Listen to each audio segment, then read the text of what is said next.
Bonjour à tous et bienvenue sur la chaîne Dans ton film, et aujourd'hui on s'attaque au premier film à être sorti en DVD en juillet 1997 et vendu pour l'équivalent aujourd'hui de 350 € quand même. Et ce film, c'est bien sûr Microcosmos. On va pouvoir en faire le tour puisqu'il montre vraiment que la technologie était balbutiante à l'époque. C'est un bon retour dans les années 90 et ça montre vraiment le tout début du DVD. Et on va pouvoir le comparer avec son homologue Blu-ray sorti en 2009. Et ce qui m'avait choqué la première fois que j'ai pu mettre le CD, c'est le fait qu'il ait deux faces. Si vous voyez bien comme ça, tchouk.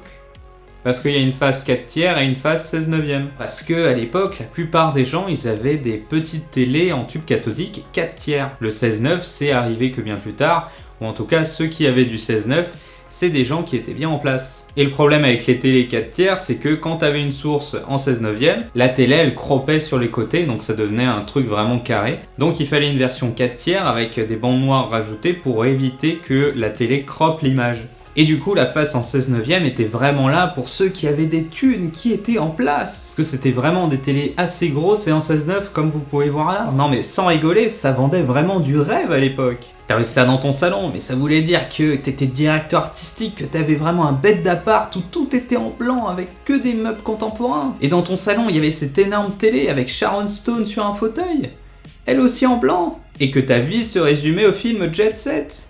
Ouais, je sais, vous l'aviez oublié ce film, mais t'es peut-être mieux comme ça. Passons à l'image maintenant, puisqu'il y a écrit Master numérique dessus. Eh bien, je m'attendais à un truc assez dégueu vu l'âge, mais franchement, c'est pas si mal. J'ai même vu des DVD qui étaient sortis bien plus tard, où c'était simplement des scans VHS et où c'était vraiment abusé à quel point c'était moche. Mais là, concrètement, c'est véritablement un master numérique. Pour certains plans quand même, hein, parce que bon, c'est pas la folie non plus, hein, on reste sur une image 35 mm, non nettoyée, mais au moins elle a été scannée directement, on n'a pas scanné la version VHS. Alors non nettoyée numériquement, ça veut dire que déjà on garde la pellicule qui bouge sur certains plans, plus tous ces petits impacts caractéristiques. En même temps, le film a vraiment une très belle image à la base. 3/4 du film a été tourné en studio avec des objectifs très précis et ça se ressent. Pour le tournage, ils ont dû créer une grue de 300 kg avec un moteur pas à pas. Moteur qu'on retrouve dans nos imprimantes. Et qui permet d'avancer ou de reculer au millimètre près. Car là, on est un peu obligé, on filme des acteurs microscopiques. Donc on peut pas le faire à la main, sinon on verrait les tremblements. Ainsi, il construit un studio ouvert au milieu d'un champ de l'Aveyron, avec la fameuse grue collée au plafond. Ainsi, on notera quand même une définition qui baisse énormément sur les plans qui ne sont pas macro, et ça se ressent aussi sur la version Blu-ray.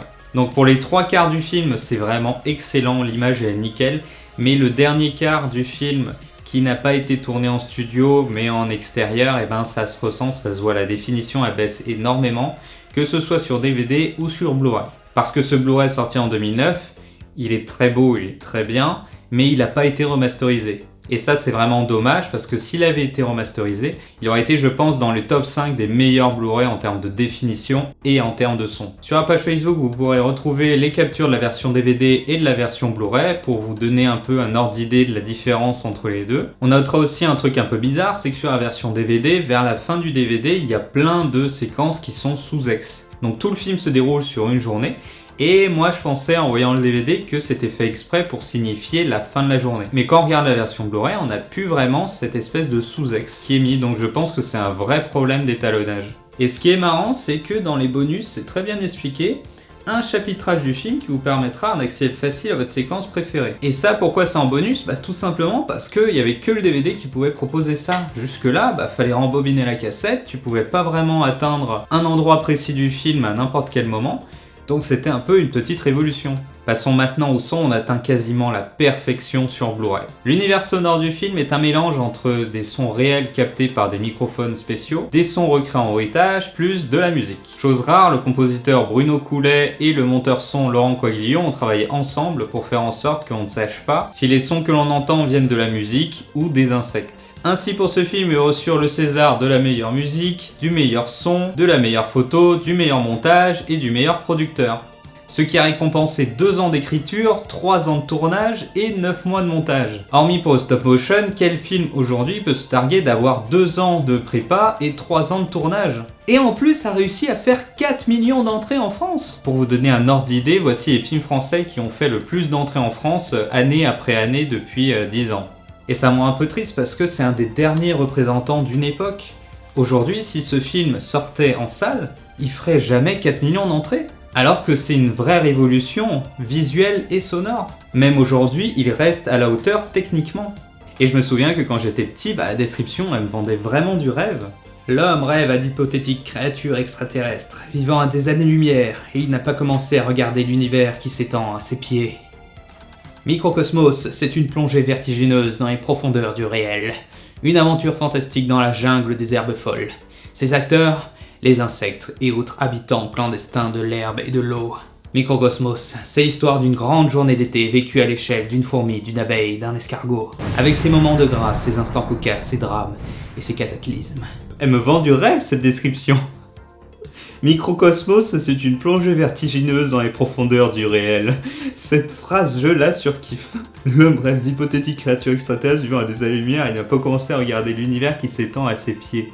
Et quand j'étais petit, ça me vendait du rêve parce que je me suis dit, mais mon dieu, mais oh my god, mais il y a quoi qui est dans les herbes folles en fait? Mais ça a l'air d'être merveilleux. Et c'est ce qui m'a poussé vraiment toute mon enfance à être à fond dans la nature. J'étais tout le temps dehors parce qu'on avait la chance d'avoir une maison qui était au milieu de rien. Et à m'amuser avec les fourmis, avec les insectes, avec tout. C'est vraiment un film qui m'a profondément marqué. Bon, on va enlever tout ça parce que... voilà. C'était une autre époque. C'était une autre époque. Vraiment un film que je vous conseillerais pour la première et dernière fois d'avoir en DVD parce que c'est vraiment devenu une pièce de collection maintenant. Il m'avait vraiment émerveillé quand j'étais petit. Bon là je vais peut-être faire le vieux réac, mais je pense que pour vos enfants il sera 1000 fois plus intéressant que Pas de patrouille ou que La Reine des Neiges. C'est vraiment un film qui a marqué énormément de gens, en tout cas énormément de gens dans leur enfance. Même aujourd'hui, il tient la route techniquement. Et ça, c'est quand même ouf, 20 ans plus tard. Et c'est là aussi qu'on voit l'excellence française en termes de technique. Donc bien sûr, vous savez bien, si cette vidéo vous a plu, le pouce bleu, abonnez-vous, mettez la cloche si vous voulez. Et moi, je vous dis à très vite pour de nouvelles aventures. Attack.